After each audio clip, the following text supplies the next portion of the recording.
ప్రభుత్వం బటన్ నొక్కి 3 నెలలు అవుతుంది. సో లబ్ధిదారులకు మాత్రం డబ్బులు వేయని పరిస్థితి. సో ఎన్నికల ముందు 2 రోజులు హడావిడి చేసింది. ఆ తర్వాత అయినా ఎన్నికల తర్వాత అయినా వేయాలి. సో కేవలం కొంత నిధులు మాత్రం విడుదల చేయడం జరిగింది. ఇక మిగిలిన దానికి సంబంధించి చూస్తే కనుక ఆ నిధులను కాంట్రాక్టర్లకు బదిలీ చేయడం కూడా జరిగింది. ఒకసారి 1400 కోట్లు, ఒకసారి 700 కోట్లు బదిలీ చేయడం జరిగింది.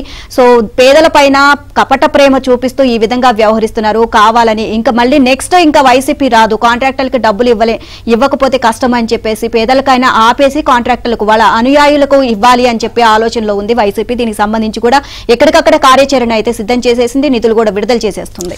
మీరన్న కొద్దిపాటి నిధులు ఏదైతే వాళ్ళు రిలీజ్ చేశారో అది కూడా ప్రతిపక్షాలు ఏమైంది, మీరు ఎన్నికల తర్వాత వేస్తానన్నారు కదా అని చెప్పుకోవడానికి, వాళ్ళకి చెప్పుకోవడానికి, అదేవిధంగా ఎన్నికల సంఘానికి కూడా మీరు అంతకు ముందు హడావిడి చేశారు కదా ఇప్పుడు ఏమైంది అని చెప్పుకోవడానికి కూడా కొంత మొత్తంలో డబ్బులైతే వేసిన పరిస్థితి చూస్తే జగన్ ప్రభుత్వం పేదలపై కపట ప్రేమ చూపుతోంది.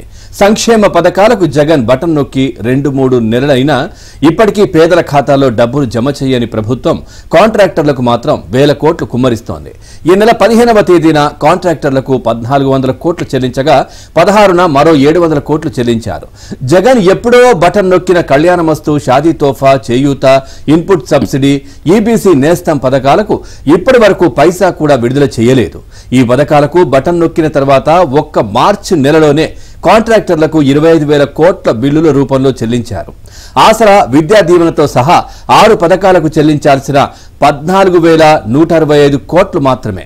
అయినప్పటికీ పేదల కంటే కాంట్రాక్టర్లకు మేలు చేకూర్చేందుకు సర్కార్ తహతహలాడుతోంది.